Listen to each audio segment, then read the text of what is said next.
Nathan, how's it going, man? Oh, it's awesome. I'm so pumped to be here. That's awesome. I'm super Yeah. happy to have you on. I'm super happy. It's been a long time since we've last talked, but it'll be good to catch Yeah. up and talk about some of the things that you've learned over the past couple of years hmm since Yeah, I think the last time we talked was at Kind of Orange, which was the Langley Fine Arts music show right before everything shut down last March. we shut down. It was good Yeah. that they were able to get that show in before everything shut down, though. Yeah, it was a super great show. Yeah, yeah, that was so weird. That feels like a different lifetime. Yeah. All right, so Yeah, it's been a while. Why don't we just start with just a little bit of the interim progress report, I guess we can call it. Some of the things that you've been doing over the past couple of years since you graduated. For people who don't know, Nathan and I went to high school together, and Nathan is now studying at SFU with the intentions of being an urban planner. Is that the right term? Urban planner, I think. Yes. Yeah. So I went to Langley Fine Arts with Ben. I graduated in 1999, or no, I was born in 1999. I graduated in Yeah, he's a lot 2017. older than I am. You can tell by the beard. He's 40.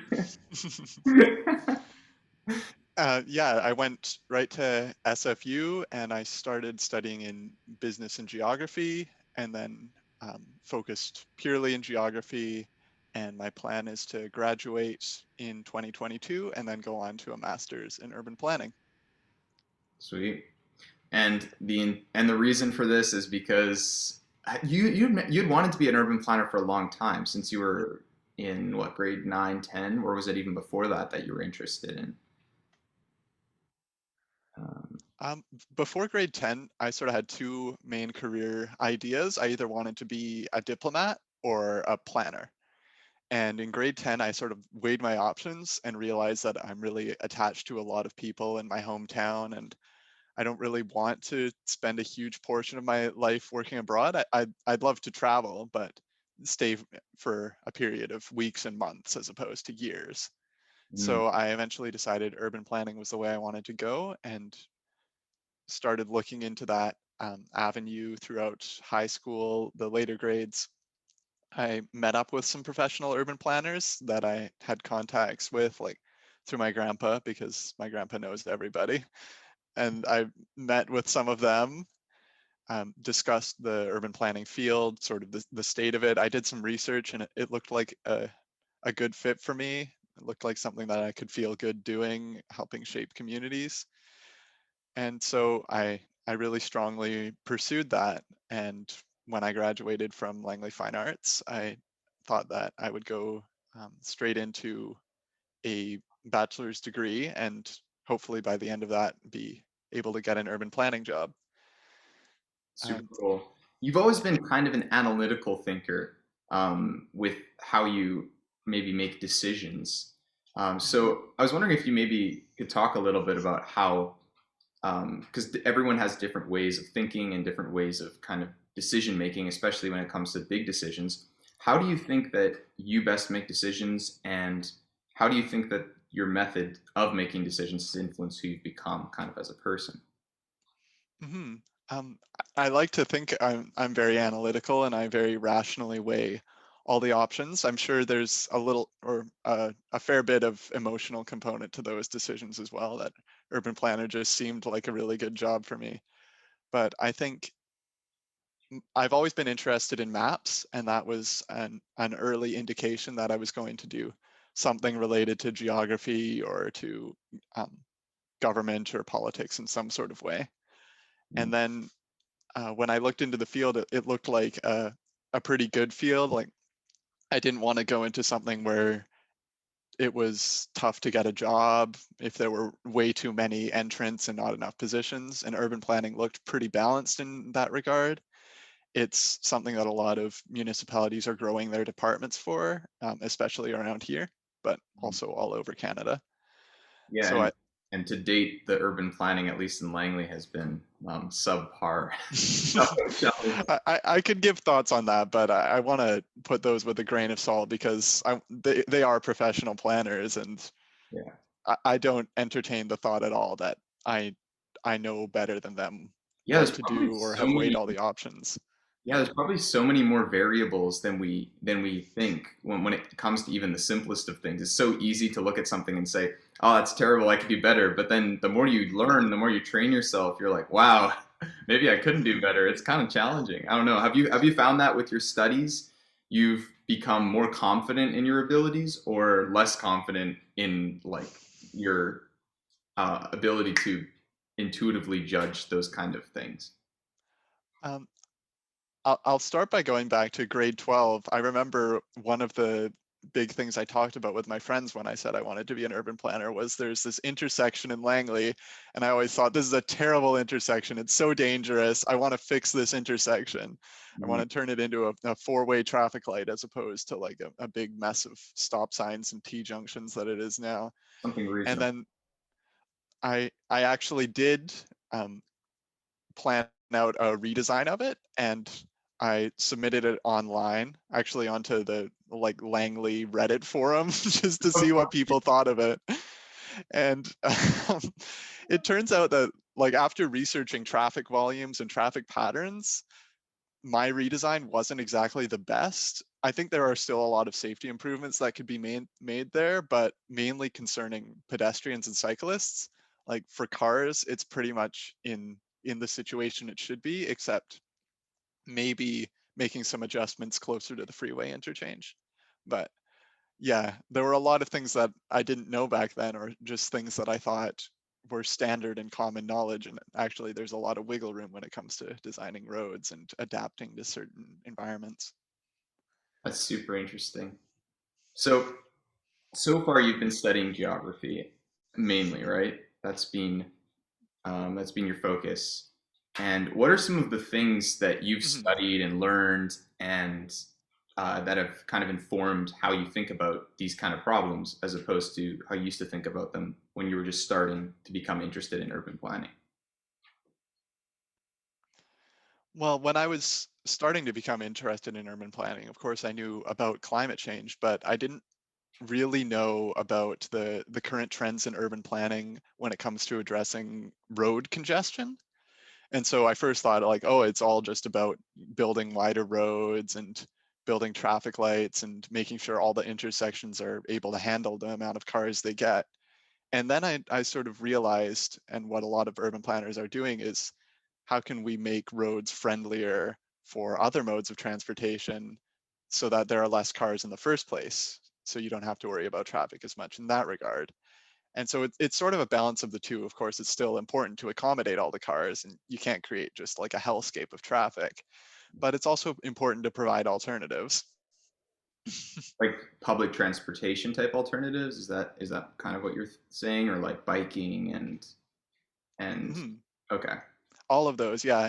It depends on the mode. I did recently a project on cycling in Langley, because Langley, where Ben and I both live, is a very rural community. There are suburban centers, but primarily single family homes, and about 75% of the municipality is reserved as farmland. So you're not allowed to build any high density there.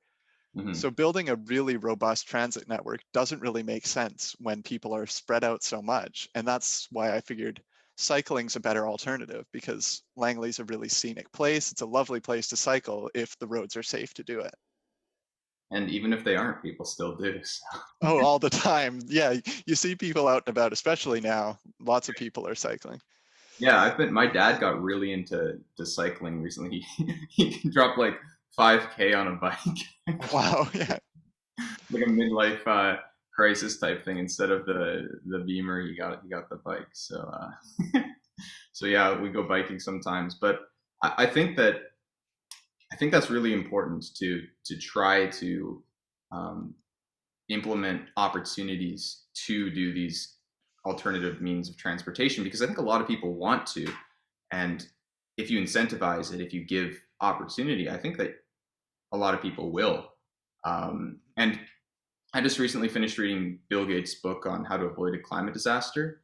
I don't know if you've Yeah. read it or heard about it, but it's very elucidating on the idea that it's not as simple as just emotionally responding to like we need to solve climate disaster, we need activists, we need people to do that, but at the same time, it comes down to how can we pragmatically incentivize more Mhm. sustainable options, because people are going to keep living their lives. You can't just yell at people. You have to give them opportunities to do better things, you know? Yeah, like everyone knows that driving cars is bad for the environment, but for most people, like the way our cities are built and the way their jobs are located, there's really no other choice at the moment. And electric cars, they're new, they're pretty expensive for most people. So it's important to keep in mind that as we grow our cities, we want to funnel all of that growth into um, modes that are a little better for the environment, things like buses and bicycles.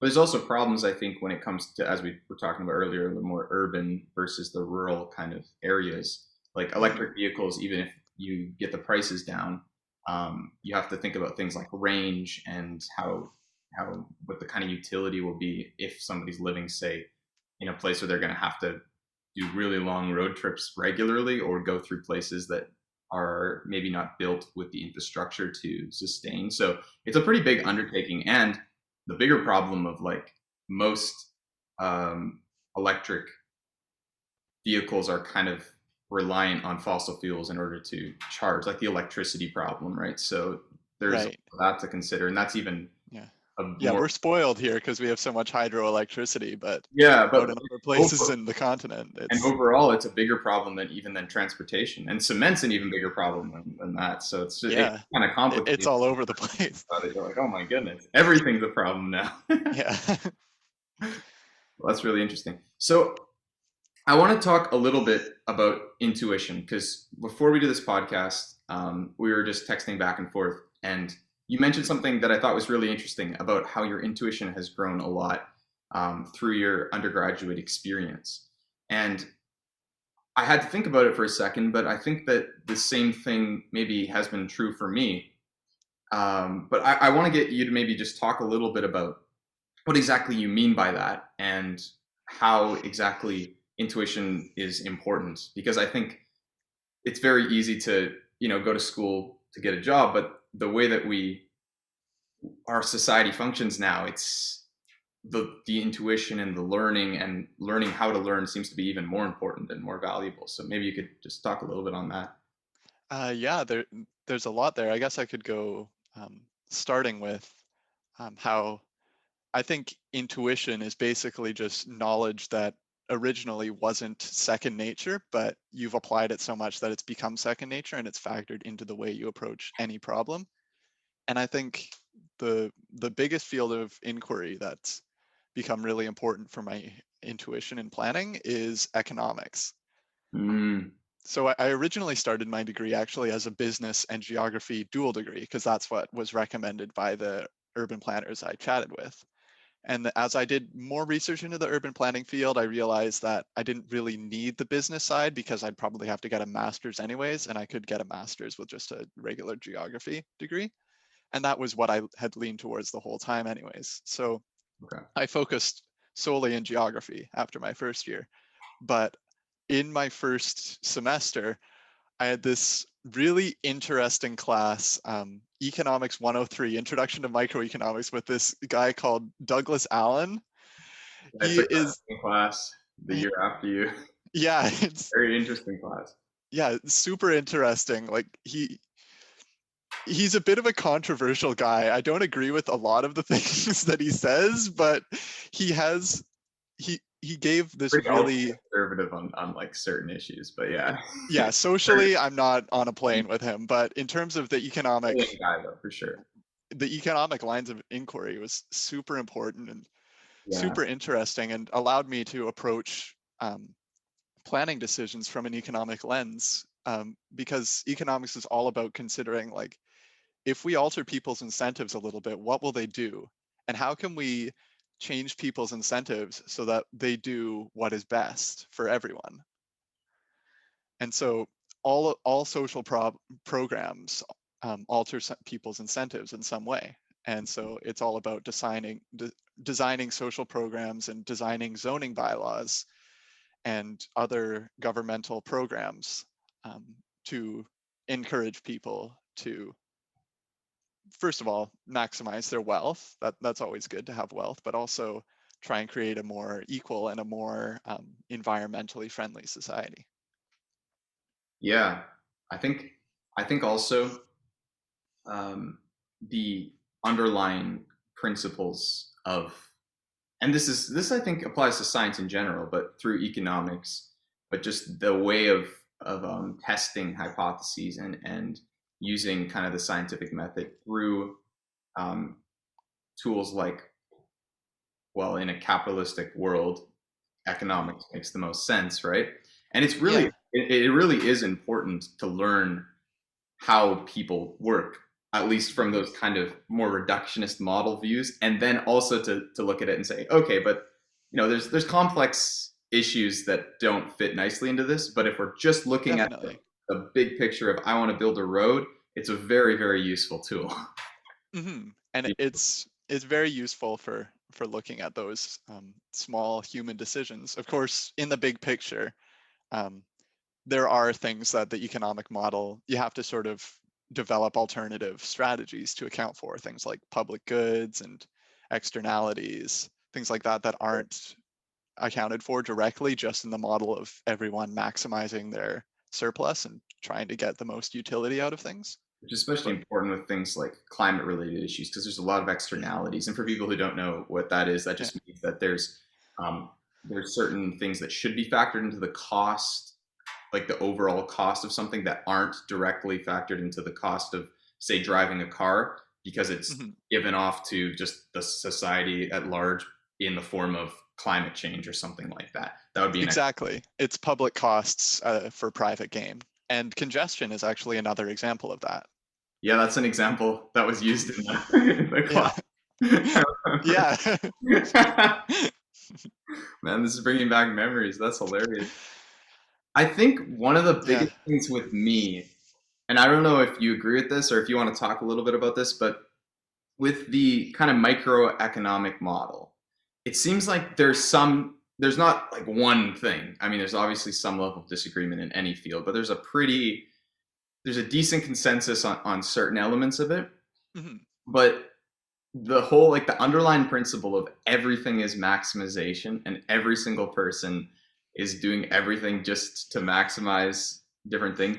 Do you think that that's, like, I think it's useful to an extent, but I do think that there's some serious limitations on it. What are your thoughts on that? Do you think that it's, how useful do you think it is, and how limited do you think it is as a theory to think about things? And maybe just Mhm. explain a little bit about what that is so people who are listening know a little bit. Yeah. So the first principle of the microeconomic model that underlies everything is, to put it bluntly, everyone is greedy and selfish. That's not always how it manifests, but everyone's rational and they're trying to maximize their satisfaction in life. So they're trying, when they buy things, they'll pick the cheapest thing because they don't want to give up their money. When they look for jobs, they'll look for the highest paying one or the job that provides the most satisfaction, because money and satisfaction are two ways to achieve utility in your life. Mm, And that model's very useful. It's very consistent. I think it's probably one of the most consistent models of human behavior because, having a model, for example, that everyone is good, that's mostly true, but it's more consistent that everyone is rational and selfish. So I think it's very useful, but there are also some serious limitations to it. And I think one of the biggest ones is unbounded rationality, the idea that everyone always knows exactly what is best for themselves, mm, which yeah. is just not possible. There's no way that you can costlessly figure out the price of an avocado at every supermarket in the area and then commute or compute the transportation costs to go to those supermarkets and make your decision. And there's also the opportunity cost of the cognitive resources of doing something like that too, that would factor into it. So I don't even think it would be. I mean, if you were gonna try to get back to the model, we could say, oh, but doing all that research would that would be unbeneficial and it wouldn't maximize my time, and so then I wouldn't do that, and I would just get the cheapest option based off of the least amount of time spent choosing or something like that. Yeah, and Or I think go to one place and then I just choose the cheapest one. yeah, I think that unbounded rationality causes a lot of problems when it comes to things like well, you can see that the government sort of steps in whenever rationality causes a problem. Mhm. So health insurance like is a big problem in the US because, well, mainly because lots of people can't afford it. They're just too poor.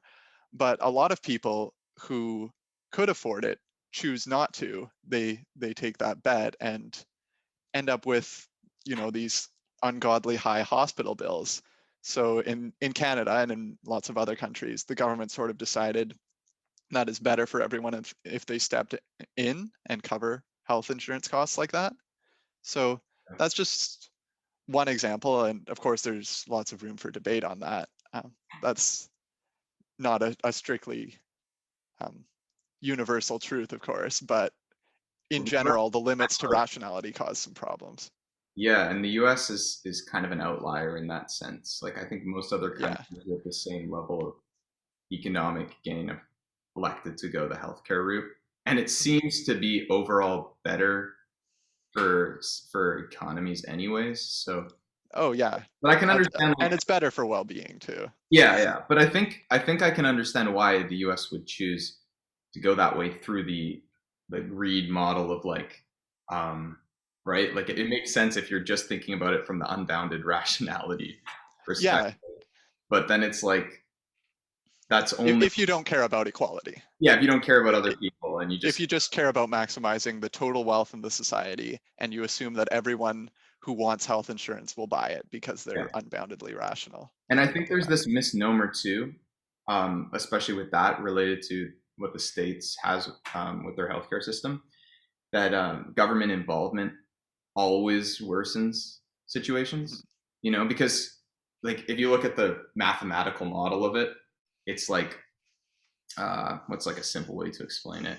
You have the highest amount of possible utility overall, and where everyone's trying to maximize, and so we're at this level of high maximization, Mhm. but there's a certain degree of inequality, and some people have some terrible life circumstances because of this thing that overall benefits everyone. So then the government gets involved and they say, no, no, no, like those people need to have some rights or some equality, and it lowers the potential of the people, the highest achievers. But Mhm. and then overall that will always make it worse. You know, that's kind of the line of thinking, I guess. Mhm. But with the healthcare thing, I don't think that's the case because it seems like overall, by and this is something Bill Gates talks about in his book too. Um, Overall, if the government does get involved, or if people do get involved and try to lift up people on the lower end of the spectrum, it does seem to overall benefit the society. And this works with like global poverty levels. Like you bring people out of poverty, there's overall going to reproduce less, which leads to less overpopulation, which is kind of counterintuitive. You'd think maybe it would lead to more overpopulation. So I don't know. Do you have any thoughts on that kind of aspect of it? I think that's sort of talking about the idea of public goods, where there are certain goods where the costs are borne privately if they're provided by the market and the benefits are borne publicly. Things Mhm. like planting a tree in your front yard. It gives shade to all your neighbors, but you're the only person who bought the tree. So I think healthcare and solving poverty in those ways are sort of like public goods. There are the financial costs of footing the bill for those things, but I think because the benefits are so widespread and so universal that overall they exceed the costs, even though under unbounded rationality, that's not what the model would predict. Yeah, and that's just a good example of how the model works really, really well, but there are certain limitations that it's good to acknowledge. Is that Mhm. a Blue Boy mug? Oh yeah, yeah, I got a bunch of merch for Christmas. Bro, that's hilarious. So funny. That's a flashback. Oh yeah. Oh my goodness! For people who don't know, Nathan was one of several legends at Fine Arts that created a. I don't even know this. A media enterprise. Media enterprise called Flu Boy, which is I don't even. Do you want to explain? I feel like it does. It can't be explained, but It's a strange YouTube channel and meme page sort of centered around this cult around my friend Evan and his neck and slapping it. sounds like one of the most terrible things ever, and it was. Yeah. Yeah. Okay, moving right along from that. Yes. Okay, so have you been involved in music since you graduated as well? I know that you were in the was it the Vancouver orchestra youth orchestra or something. You were doing some sort of orchestra. Um, yeah, well, I guess going right back, I've been involved in music since I was super, super young, like infant, Yeah. like baby music at the Langley Community Music School. I started piano lessons when I was 5 years old. And then um, I noticed that on this podcast, a lot of the guests that have been to Langley Fine Arts sort of talk about how wonderful it was and their moment to arrive. And I think I might be the luckiest of them all because I arrived in grade 1. So Yeah. started in grade 6, got 12 years of that school. It was incredible. Wow. That's Langley Fine Arts was something else. yeah. It's really interesting too. Your personality type that I mean, most of the people I've had from fine arts, I feel on this podcast at least, have kind of used their experience of fine arts as a transformation of a paradigm, like a paradigm shift of sorts, where they arrived and they realized, you know, creativity is valuable and it's not all about rationality or whatever, doing this thing that like people say you should do this. And your thing was almost the opposite, where you had not that you like you were just like creativity sucks, but you had this experience since you were very young of like your family. A lot of them are musicians. A lot of them are doing um, maybe careers that wouldn't fit into the classic. You should be a doctor, lawyer kind of encouragement. And you decided to kind of go the other way, where you went from a background in music and decided to go a more not traditional but academic route potentially. I guess there's Mm. you do have like teachers and stuff in your family, but I just Yeah. think that's interesting. And do you think that your experience at fine arts led you to kind of push back against music, or did you just always know that it was going to be something that was just going to be a hobby in your life? Well, I never pushed back against it because music's been my whole world, and Langley Fine Arts was my whole world while I was there. Yeah, And I should add too that Nathan's like a legend, which is part of why I say this. Like since there, he wrote like 17 symphonies in like a minute. So the guy's like, uh, I don't know if that's accurate, but I don't have the evidence with me to dispute yeah, it. I can confirm nor deny. Yeah.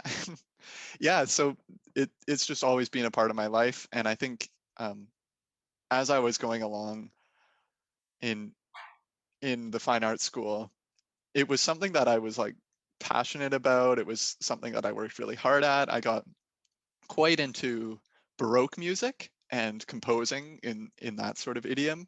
So very classical, but I also did like jazz and did some jazz compositions as well.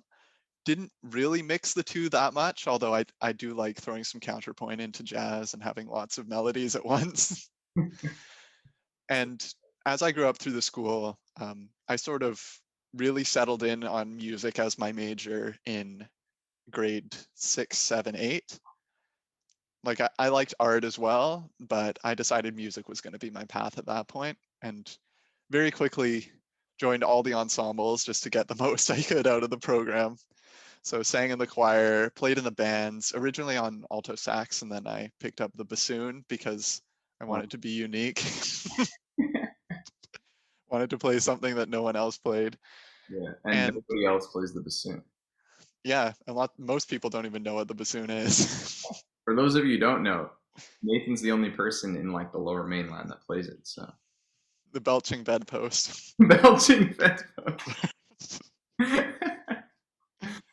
Oh, And I took up composing around grade 8 was when I first started. The first piece that I have written down that I composed was an 8-bar melody called Kittyland back in like grade 1 or 2. amazing! You have it still? I do. I don't think I have the original scrap of paper, but I've remembered it long enough and I've got it written down like on my computer now. Amazing. the first piece that I really composed as a full length piece, I called Baroque Minuet, and it actually came to me in a dream, the melody. I dreamt it, and then I woke up and I thought, oh, this is really something. I should write it down. But before I got to writing it down, I forgot it.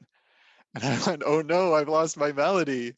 But somehow it came back. Somehow it came back that afternoon, and I was able to write it down. Wrote a nice little woodwind quartet.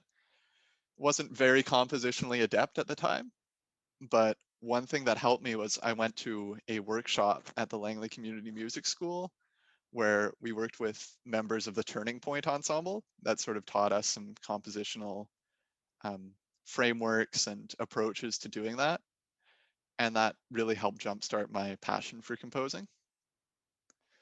Later on through high school, I kept on composing mostly small pieces, um, projects for school, which was really helpful in grade 9 and 10 when composition formed a part of our music curriculum. It kind of dropped off after that, but There was I like did one have a few year, assignments for it. I was one year when it was super involved, and there was like an advanced class and like a less advanced class for people who are just kind of learning, and it was like, Yeah, oh, this is so exciting. And then the next year, they just decided not to do it. yeah, they didn't do that much of it after You that. might have It even just forgotten about it. well, totally. It just became like we were always working in our small ensembles, our chamber groups, which formed the majority of our music time, and never really got to composing. There were also some classes where we spent like 40 minutes discussing philosophy before getting into music. It's just one of those things that you have to have happen. Oh yeah, it was all good stuff. It was always a good time in Oh, the it's music amazing. department. You could also just there would just be some classes, and I think both you and I were usually the person in the room. But sometimes someone would just go into the Mhm. music room and talk with one of the teachers, and then it would take like 20 minutes for them to come out and start. Yeah. Everyone would just be sitting around. You're like, what's happening? Yeah, Yeah. that's so fun. And then in later high school, you got even more involved in some of the compositional aspects and wrote some bigger kind of projects for the choir and for the orchestra or for the concert band. I know for many things, for everything basically. Um, Yeah, I got big into arranging, particularly because I played bassoon, and more often than not, I was put in sort of irregular chamber groups that didn't have any music written for them. Like this one time, I was in a group with myself on bassoon, and a bass clarinet, and a baritone, and a trombone. So nobody's written for low wind quartet, so I had to create the not a arrangements super myself. normal combination of instruments. Yeah. So in experiences like that, I gained more practice in arranging. I sort of moved beyond the rudimentary chord structures that I had in my earlier pieces. And I always got lots of support and encouragement, and that really helped me to keep going. Mhm. Like premiering a piece and then hearing that it was actually quite well received, and there's occasionally getting like feedback and ways to improve it. But really, my confidence was boosted quite a lot along that whole way, and that helped quite a bit. So, for your experience in writing compositions and particularly large compositions that involved a lot of different people in school and outside, do you feel that it was something that was you were just naturally kind of predisposed to, or was it something that you dramatically improved at just through doing it so much and woodshedding it and making it a lot? Or is it a Um, combination of kind of different factors? the way that I was initially taught music, the Suzuki method gave me a really strong ear. I was very weak at reading music until around middle school when I was actually in concert band. I could hardly sight read at all, but I could figure things out by ear quite a bit. And that made it very easy for me to transcribe existing songs, work out the chord structures underlying them, and Hmm. sort of get into my head a lot of melodic elements that I could then use in composition. And I think that gave me a bit of a predisposition, but it was all built on my previous experience. And then the composition practice just helped to refine it and figure things out more. And I guess it was something that you really enjoyed and found yourself like you were in your element when you were writing them, right? Yeah, it was really joyful to have pieces played. I think probably around a dozen of my pieces were played by a Langley Fine Arts Ensemble at some point, and it was always such a good feeling. Yeah, and it was a it was fun to play them. I know we at least with the choirs and stuff, there are some really fun arrangements. You did Mhm. a good job on a lot of them. I've always considered myself a very equitable composer. Like I try and give everyone an interesting part because, I sing the bass part, I play bassoon. I'm used to having parts that are kind of stinkers. So Yeah, I really want to make sure everyone has a good time when performing. I think that's So probably why everyone loved them so much. yeah, I'm a real people pleaser with my compositions. Yeah, and the goal is to be the same with the roads, right? So everyone will be like, "This is such a good road design." Yeah, gotta accommodate everybody. It's I nice think for that also, bikers. It's nice for so yeah, everyone. it helped my Baroque composition as well, because in Baroque music, you have to think not just about one melody and harmony and chords. Hmm. It's everyone has a melody. And so you have to think, how do I make a melodic voice that works in the bass? How do I make one that works in the tenor? How do I make one that works in an alto? And then how do I fit the soprano voice on top?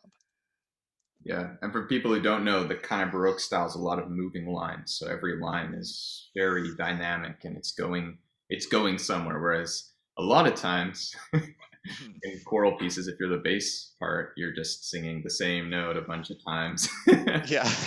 then dropping down the fifth and then going back Mhm. up. Yeah, not the best.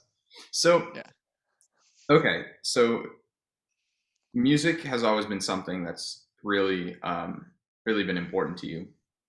You've always really enjoyed school and excelled in a formal education kind of setting, and you're kind of planned out what your future you want it to be. Have you always been kind of a planner and just a do you like to see things as a bunch of check boxes, like I'm going to do this and then this and then this and then this, or do you find that you enjoy spontaneity?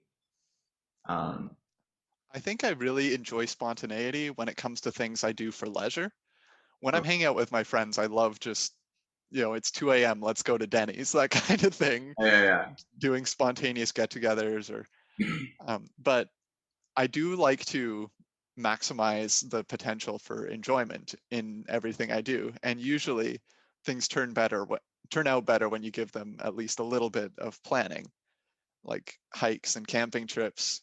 yeah, I'm usually the one that's saying, okay, guys, we have a week left till this trip. We need to start yeah. planning who's going to bring all the supplies. Yeah, I'm not usually that person. I'm usually the one that like the night before I'm like, wait, like I need to bring him lunch.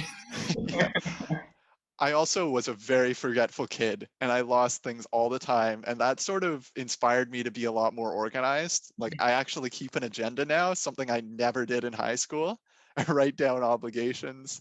It's crazy. I would have surprised myself quite a bit, the kid version of me. Wow, that's yeah. So what you're saying is the economic model fits very well with how you think about things as well.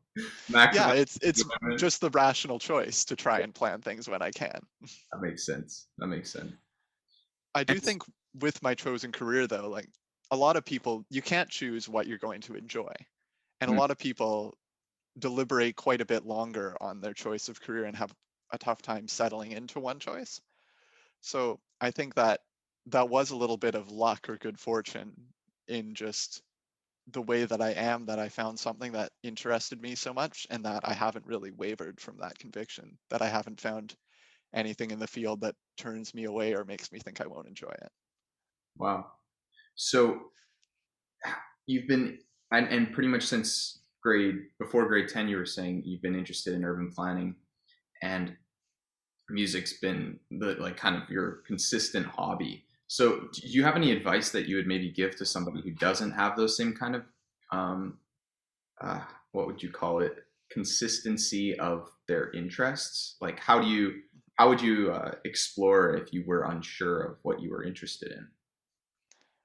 I also just love trying new things. So I would recommend just going out and trying things, because usually eventually something really sticks. Mm. Whether it's photography or learning a new instrument or going swing dancing or getting into Lego or things like that. A lot of hobbies can identify elements of life that give you joy. Like maybe you really like the social aspect of a hobby, or maybe you really like the focus and the just concentrating on one thing for a long time. And that can really actually, once you translate those abilities into a career, it can inform what career choices will be enjoyable for you. Mm. Like myself, I really thrived in the social atmosphere of Langley Fine Arts and knowing people quite a bit. So in urban planning, I want to be really engaged with the community. I want to talk with people, consult with people, work with consulting firms and with other government agencies and with First Nations, and form a lot of connections and relationships in that regard.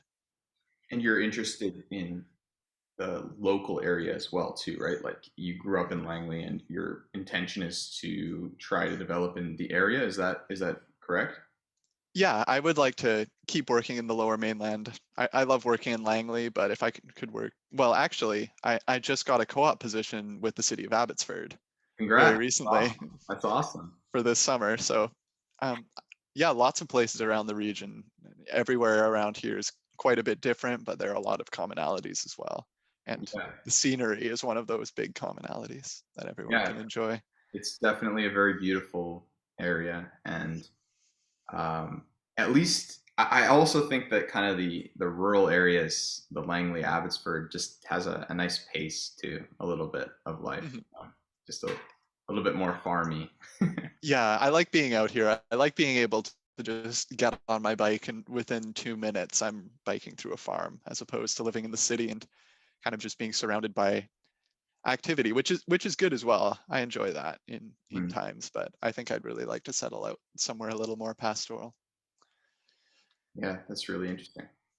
So this is kind of a bigger, more philosophical element of this, but I can't restrain myself from asking, because I think that you and I differ in our views on like what constitutes maybe um, the life that we're trying to build, Mm. and it seems like you are very kind of community, family oriented and career oriented, and like stability, very similar to my sister actually. Uh, Yeah. but I wonder, in your view, what kind of makes a meaningful life, and what are those elements that you enjoy about just finding community and really settling in, and why do you find that so meaningful? I can't really say what universally makes a meaningful life. Like everyone I've met that goes for a life that's made up more of experiences and sort of living every day to the fullest, seeing as much of the world as they can. I think that's because that's what's most meaningful for them. And I too enjoy going to lots of new places and exploring and having new experiences. But I think the community aspect is really strong, just because I so much enjoy talking with people and learning about people and spending time with them, that I don't think I'd ever really get tired of just living in one community and growing with all of the other people in that community and watching them grow and watching them develop and welcoming new people, saying goodbye to old people as they come, but gradually having that central stability and that community is something that I really want to form the majority of my life. Wow. Yeah, that's super cool. I think you're right that it does seem that there is no kind of universal. There's a lot of elements that work really well for most people, but you know, Mhm. even those. There's a lot of inspiration that you can take from anyone's life too. Yeah, totally, totally. So, who are what are kind of some of the lives that you look at for inspiration? Are you more, do you, because I know some people that I have heard talk about this subject have maybe great innovators as some of the people they look up to, whereas other people maybe look up to their grandparents or something. So, who are some of the people that you look up to when you're kind of trying to uh, select role models? Or Well, I think for one, I could start with you. Starting this podcast has been really inspiring, just making the most of a really tough time and getting to know people, hearing interesting stories. I think that's really inspiring. I really appreciate that. I don't know if it's completely deserved, but Oh, but and I do think that talking with different people is really important. So yeah, I think my three biggest role models, um, they're all over 60. One of them is my grandpa Carrie, because my grandpa has made lots of friends through his life. He was conductor of the New West Band for many decades and um, superintendent or leader of the arts. Um, I can't remember his exact title. I think it was lead arts coordinator in the Abbotsford School District for most of his career. So he made a lot of connections with musical and artistic people and just lots of people throughout the years that he's met. And he's also really into cars. So he has friends from his car club. And he has had, he, he's been through quite a bit in recent decades. Like when my grandma passed away, that was really, really tough because she had Alzheimer's. So it was sort of a long, drawn out thing. And was really strong throughout that and really worked to maintain his mental health through seeing his friends quite a bit, staying active with lots of hobbies. And that's how I want to model my life, is maintaining connections with people. Um, like the old thing that lots of adults say, where you sort of drift apart from everyone you know after high school. That happens a little bit, but I've made an effort to stay in touch with at least a couple dozen people, and I think that's really important to continue indefinitely. Just keeping in touch with your friends. The second one I'd say is Mr. Goddard, because he also just lives life to the fullest. He has so many interesting hobbies. He plays ice hockey, he builds telescopes, he reads a lot, and he stays connected with a lot of people. yeah, the guys, I got to get him on the podcast at some point. Like, Yes. I met up with him for coffee a few months back, and it was really, really neat to chat with him. And wow, I um, don't even know how to get into contact with him. I could give you his email. Oh, you have it? Yeah, Sick. Oh, that'd be awesome. yeah. And my third role model is Diana, who is a woman I met at Arts Nursery. She works in the perennial department there, Mm, and she cycles, and she's 79 years old, and wow. she still cycles all the time, these really long bike rides with her brother Chris as well. They're actually daredevils. Like, I was going to ride on the multi-use path on the Pitt River Bridge when we went on a ride together, and she said, "No, we'll just ride on the traffic lanes." And she's been on bike tours like in Tibet, across the country in Newfoundland, and that aspect of, I really want to bike a lot. I really want to live an active life, an outdoorsy life. She really inspires me in that regard. And also, she keeps working at Arts Nursery because, like, she could have retired a long time ago, but she loves working with plants and working with people. Yeah, that's super cool. Wow. It's like the unexamined life's not worth living, or some, or whoever said that, I forget. But wow. Yeah. I think that I think that there's so much wisdom to be had from talking to older people. And it's sometimes sad when it's not immediately obvious why this happens, but it seems that just because there's so many differences in the way life is today versus how it was 50 years ago, that it's hard to relate sometimes to people who are older. Mm-hmm. But I think trying to bridge that gap and just really listen to people even that didn't grow up similar situations to us, it's just so valuable in terms of developing wisdom and just a good outlook on the world. And I've always felt that, even just going into. I was talking with Izzy um, last podcast, and Izzy's was working at, I can't remember which one, but one of those long-term care homes. And I think just those experiences talking with people and learning from their life stories is just, it's irreplaceable, I think. Absolutely. Yeah, I'm trying my best to, while my grandpa's still here, I'm hoping he'll be here for a few decades hence, but I want to talk with him and share as much time with him as I can. And interestingly, I think urban planning has really helped bridge the gap, because Really.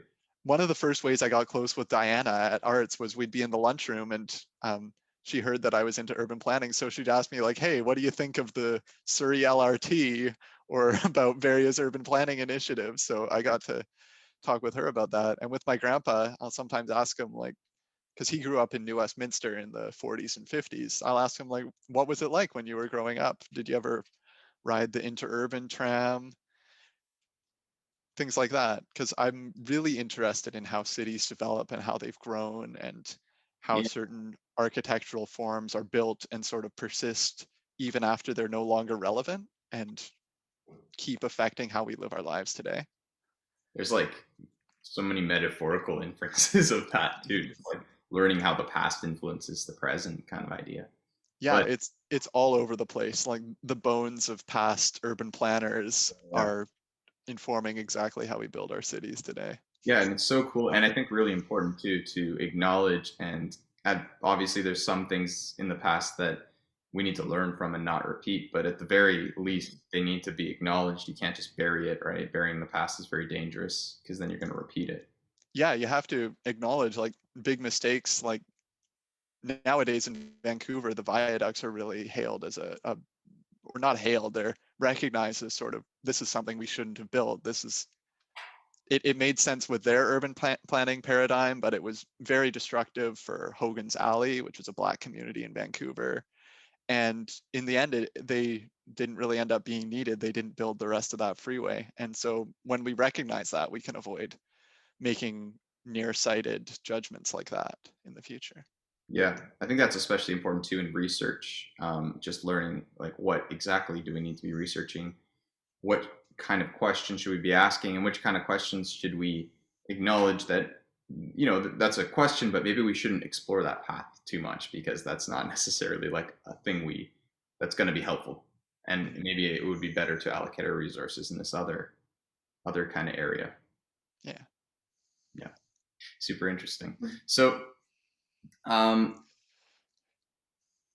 I just want to hear one, because I know that you're a very, as you mentioned earlier, spontaneous person when it comes to social events. And we've gone on hikes together with like Evan and Yeah.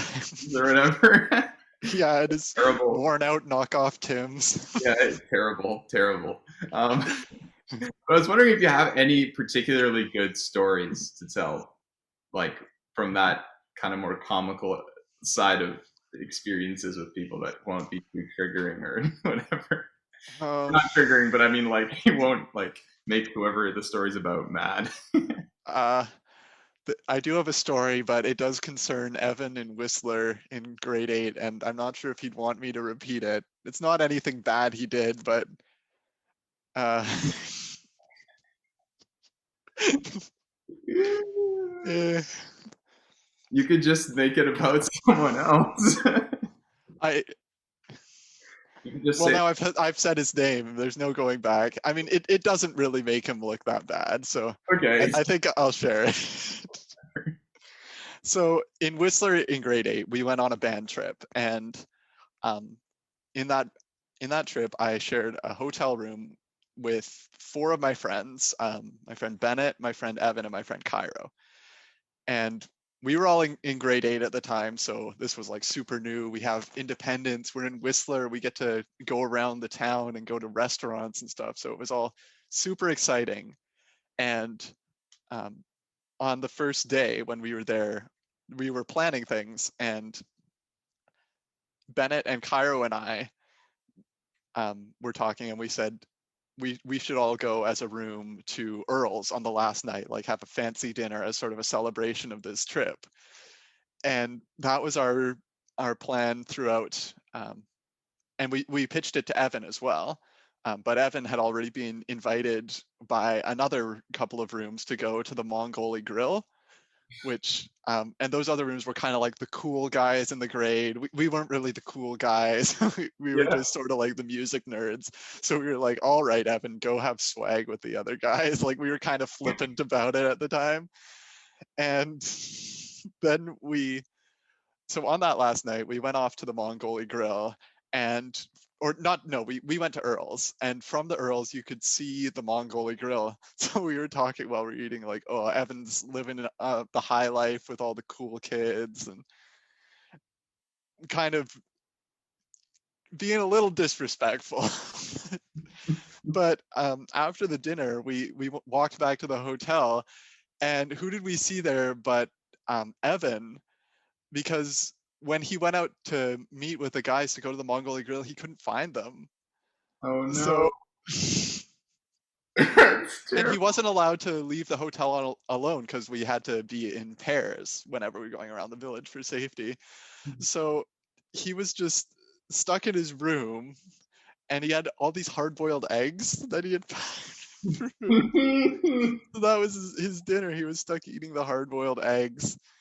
And then he eventually went to the washroom and forgot his card, so he was just stuck outside the hotel, and that's where we found him. Oh, Oh, we felt really bad after that because we had just like gone off and we thought he was being cool, but we should have stuck with him, but the we highest have the greatest distance to fall. yeah. So after that, we all went for dinner afterwards, or like a second dinner at the grocery store. And Oh, that was our grand final meal at Whistler. that's hilarious. Yeah, I feel bad just telling that story about Evan because he's also had quite a few times where we were the sheepish ones and he turned out on top. But Yeah, but you're that just was the just ones that one. make you look good because it's the maximization, it's the greed thing, right? So, Yeah, everyone was just doing what was the best for them, and then just yeah. no, that was bad luck.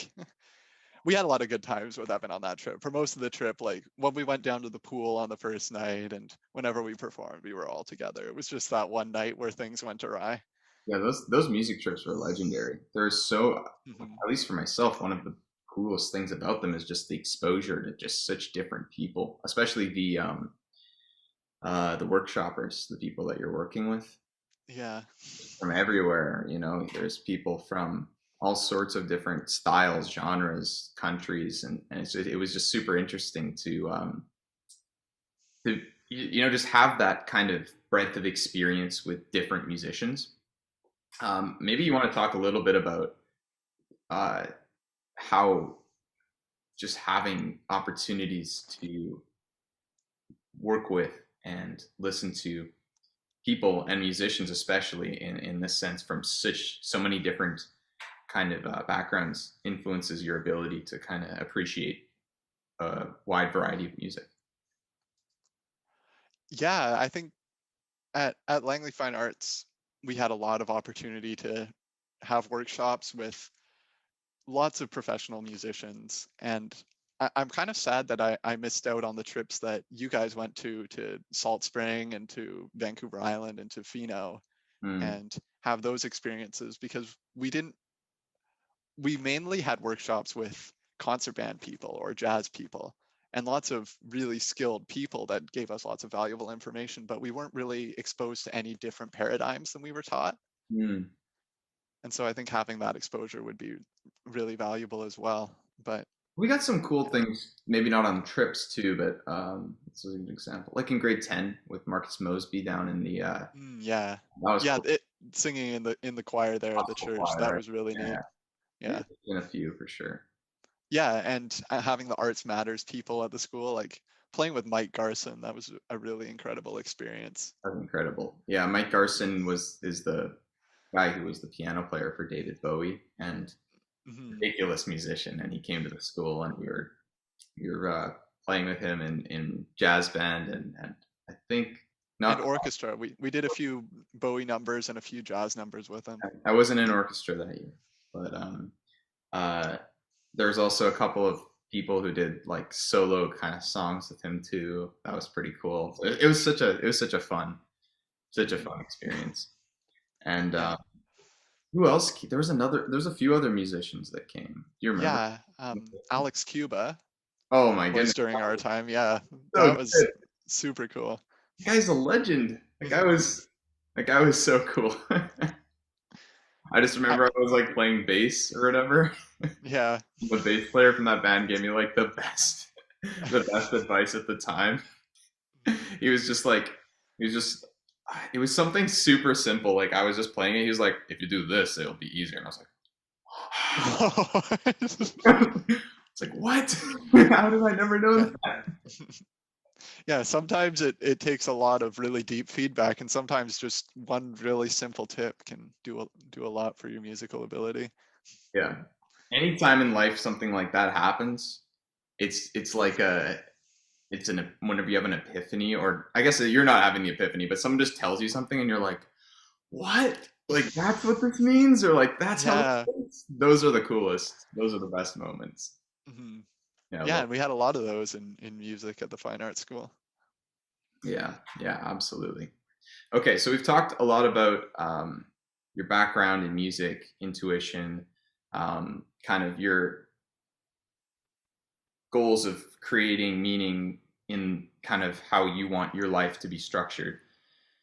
What are some of the kind of issues that you feel are most important to solve and that you, in particular, through your urban planning, are trying to address? You mentioned the climate change imperative would be kind of tangentially related to it, but what are some of the things that you find for yourself are the most meaningful problems that you um, want to address or at some point in your life make some sort of contribution towards?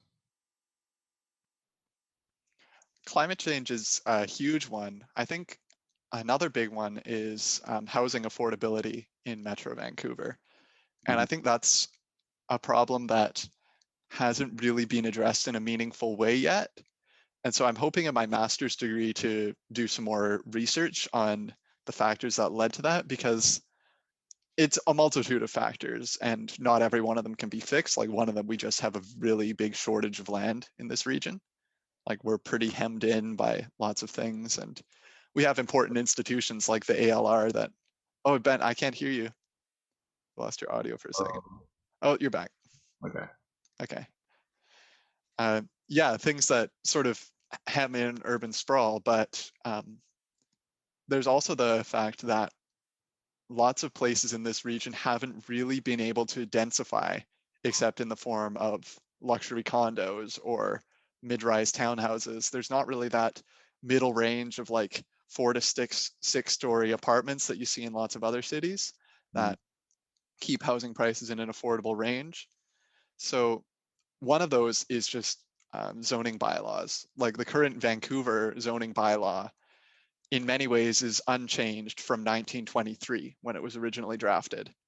Like they sort of planned, okay, this is where the towers will be, this is where the apartments or like low rise apartments will be, and then this is where the houses will start.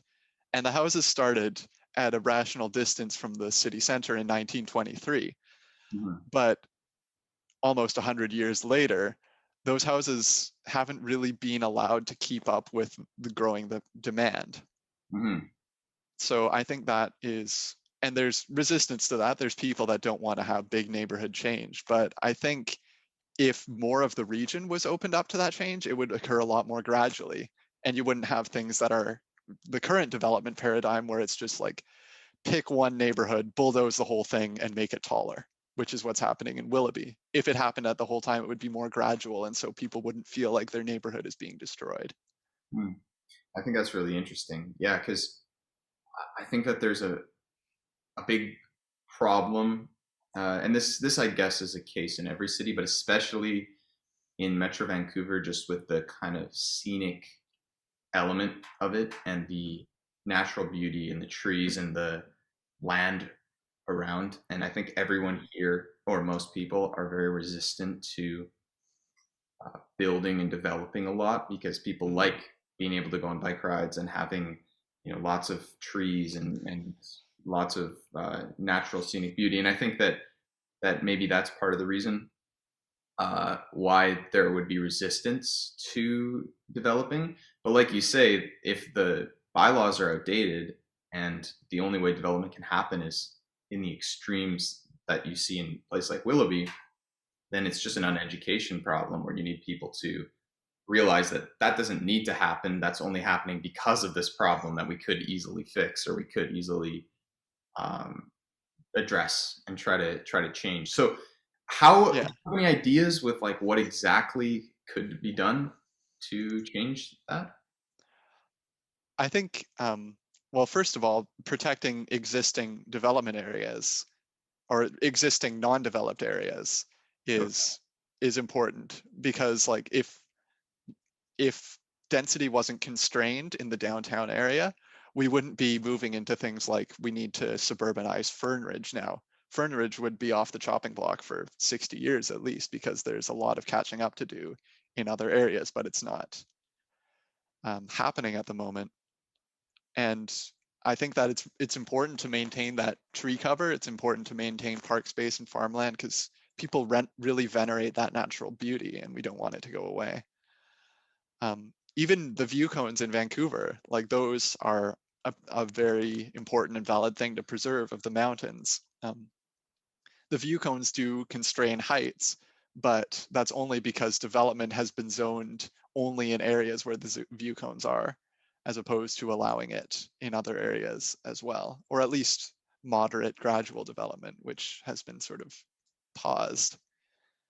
And Hmm. one other uh, aspect of affordability I would really like to look at is these things called community amenity contributions, Okay. which is a policy used a lot by municipalities recently in the past 10, 15 years, where the municipality sort of restricts a developer's ability to build something unless they pay money into this fund that pays for things like parks and schools and bike lanes.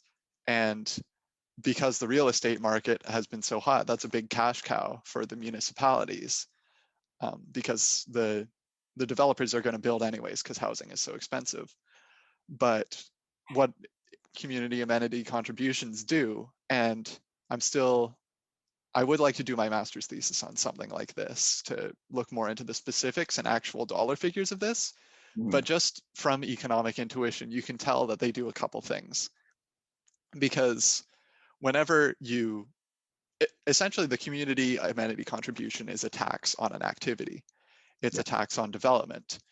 And whenever you tax a producer, um, the tax isn't fully paid by the producer, it's shared between producers and consumers. Hmm. And the share that each party pays depends on the elasticity of demand. So, Yeah. Like right now, they could probably pass off the entire cost to the consumer. yeah, or the most part of it, 80% of that Yeah, the cost of the majority of it. community amenity contributions It's high goes demand, and everybody wants housing right now. So. mhm, because it's so inelastic, because it's so constrained. And one line I actually read in a book called Vancouverism, which describes the current planning philosophy in Vancouver, which has been successful in many ways and has recently been revealed to have a lot of problems as well, is the idea that density is a privilege, that developers don't get to have density unless they pay something in return to the community. Okay. But that's what that is doing is it's discouraging people from providing enough density because density is just a market response. It's a response to there being a lot of people that want to buy a house.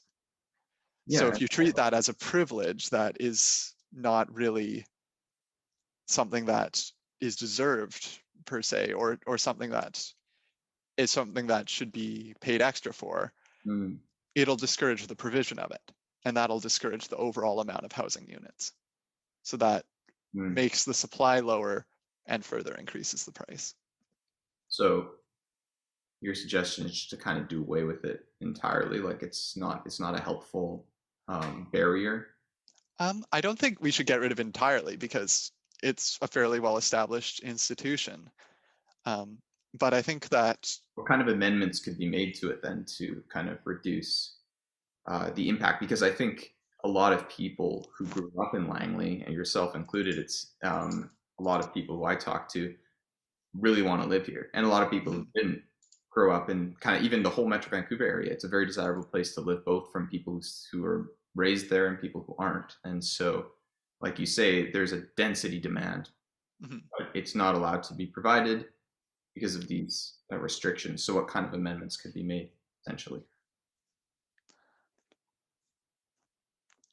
I think that um, the current, this goes apart from the zoning bylaws because the zoning bylaws are restrictive of density in places like Kitsilano and places where it's really long overdue. But in places like, well, in most of Langley, it's not really that needed yet, other than Langley City, because they have to create a user base for the SkyTrain extension. But Okay. in most of Langley, like those townhomes are only needed because there's a squeeze in the western part of the region that's forcing people out here. Otherwise, single family homes would be enough to meet demand. Hmm. So I think that what would really help to offset the burden of the community amenity contributions, because ultimately what it ends up being is new home buyers are subsidizing people who already own homes, because the people who own homes, their investments are going up in value and they don't have to pay any more property taxes. Whereas the people who are new to the housing market are footing the bill for all of the new amenities in the community that make it so much nicer.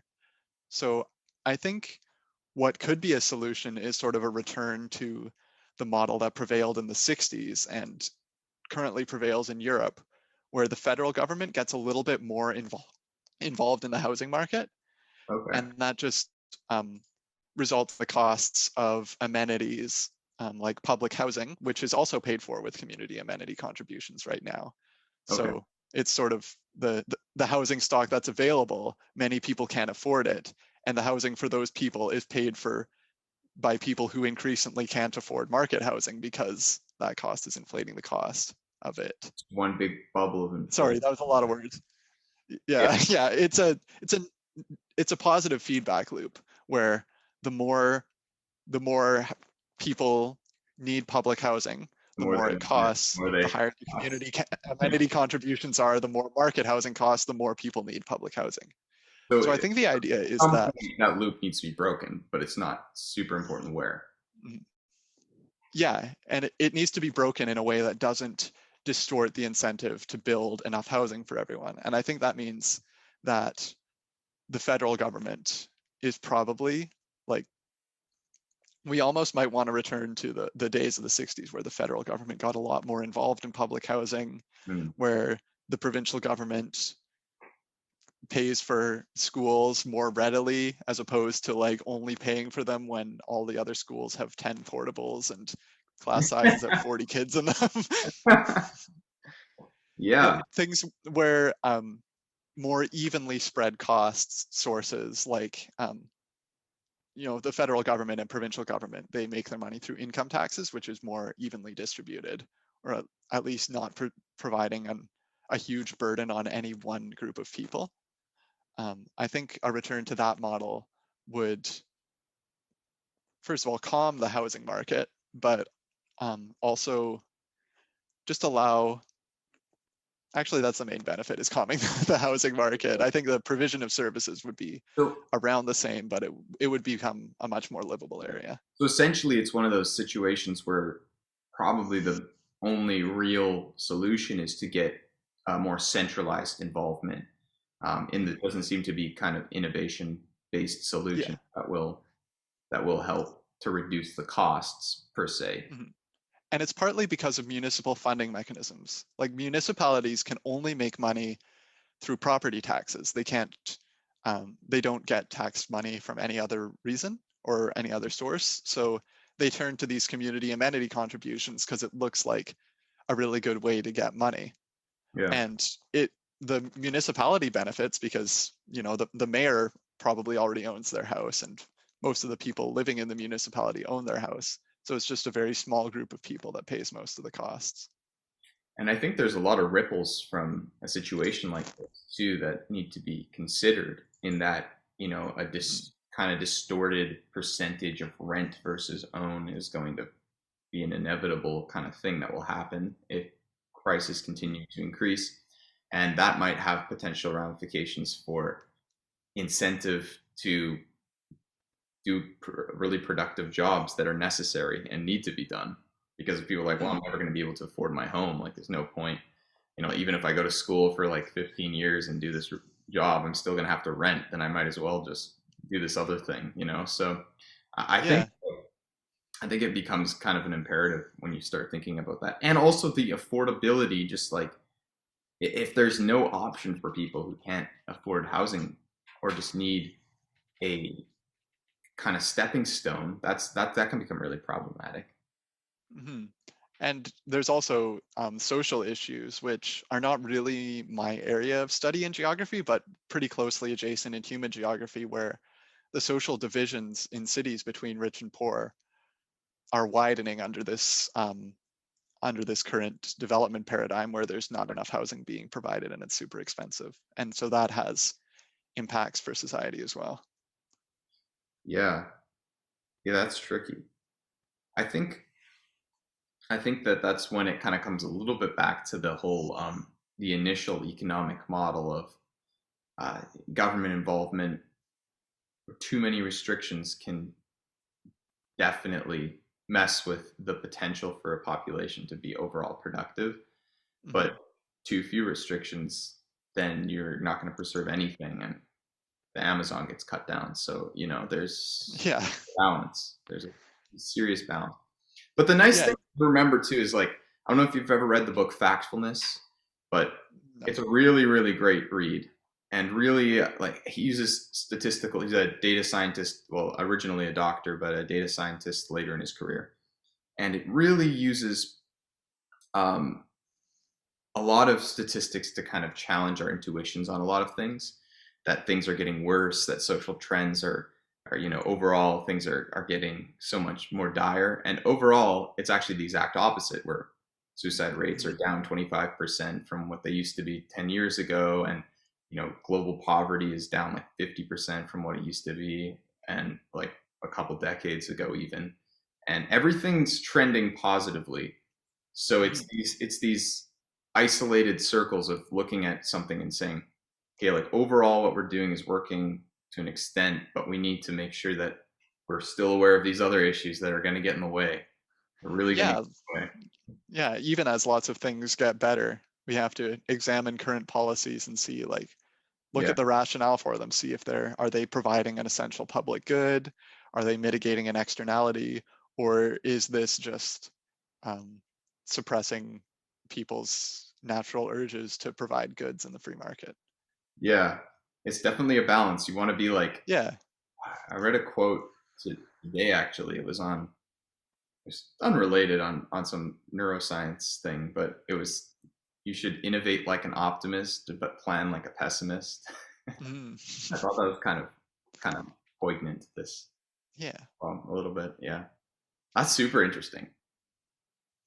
So that's super exciting too. You're, I guess, one more year, and then you're off to your master's program, hopefully. Yep. One more year of study, and that And then should wrap all it up. the I got 7 courses left. and then, I've planned out my degree very, very clearly. yeah, yeah. I, that's super cool. I think that's a really worthy topic to study, and I think that it will be super super cool to see, to just see how some of the different ways we could work on that project. I'm sure you're going to learn a lot about some of the nuances and complications that you maybe didn't foresee. Oh, absolutely. There could be so many hidden benefits of these community amenity contributions I haven't even considered. So I would not consider myself an expert, and I would not want to be in the place of these planners that have to make the tough Yeah, decisions without the it's really important to have a wide breadth of knowledge in lots of fields to apply to because planning is really an interdisciplinary business. Mhm. It seems to me that more and more interdisciplinary um, understanding is becoming kind of the most invaluable resource of an educated person. It seems that super hyper specificity is kind of what has been, and what maybe to an extent continues to work in most fields. Uh, and even you look at the schools, and it's just a factory of specialists, just shoots out specialists. But as you know, artificial intelligence and our technologies improve, it's becoming, you're kind of outsourcing a lot of those hyper specialists, and it seems that the generalists and the people with interdisciplinary understandings are really, really valuable to these kind of bigger social problems and trying to understand things that don't have a simple answer and they have really complex ramifications. Yeah, in public sector work especially, because there are so many factors at play, and balancing those, it takes a lot of interdisciplinary understanding. Yeah, yeah, I think that's really. I'm really interested to see what's going to happen with your project. You'll have to keep me updated, and Yeah, with the master's project. yeah, with the master's Yeah, project, that's a really cool project. yeah, I'm looking forward to delving into that kind of research and seeing what I can turn up. Yeah. Okay. Um, so I've just been asking all of my guests one question to kind of finish off before we end, and it's kind of been my theme question so far. So I'll just throw that one at you right now. Based off your experiences so far in life, if you could tell one story or spread one message that would get through all the noise and all of the kind of confusion, and it would really reach people, what would that message be? My one unified message is be sympathetic with people. I found that's the most universal truth in life, is that people deserve sympathy. Like generally, even when if somebody's doing something that bothers you, for example, going back to the economic model, there's probably a rational reason for it. But also, just in experience of life, I think most people are good, and I think most people are doing the right thing. So I always try, and if I see something that bothers me or that I think is wrong, I'll try and understand it and see if that changes my perspective. And usually, if I've ever gotten mad at somebody or gotten frustrated or said something rude, I've always regretted it. I don't think I've ever been in a position of righteous indignation. And not to say those don't exist, but I think they're a lot rarer than we might Then realize. resignation. Yeah, I think most of the time giving people the benefit of the doubt is a good thing, unless like, you see someone messing with your bike, they're probably trying to steal your bike. But in lots of situations, it's unclear, maybe they own the bike rack and they're just trying to figure out whose it is, or I don't know, that's a bad example. They're probably stealing your bike. Yeah, yeah, But yeah. in No, most situations, I see what you're saying. Like, there's probably certain things that, there's exceptions to the rule, but yeah, overall, you should try to. The key word is try to give people the benefit of the doubt. If they're doing something yeah, like killing someone, you don't need to try much. yeah. That's probably not a good thing to do. Urgent emergencies, yeah, it's different. But one example I could give is my neighbors recently cut down a bunch of trees in their backyard. And so my family, we were all like, oh, everyone's cutting down their trees. Why are Yeah, they doing this? I Why know. is I everyone get like this? And then we realized that after talking with them, we realized the trees were rotten. They had to be cut down and they're getting new trees. So generally, people are rational, people are good. Be sympathetic, give them the benefit of the doubt. That's my advice. I love it. That's awesome.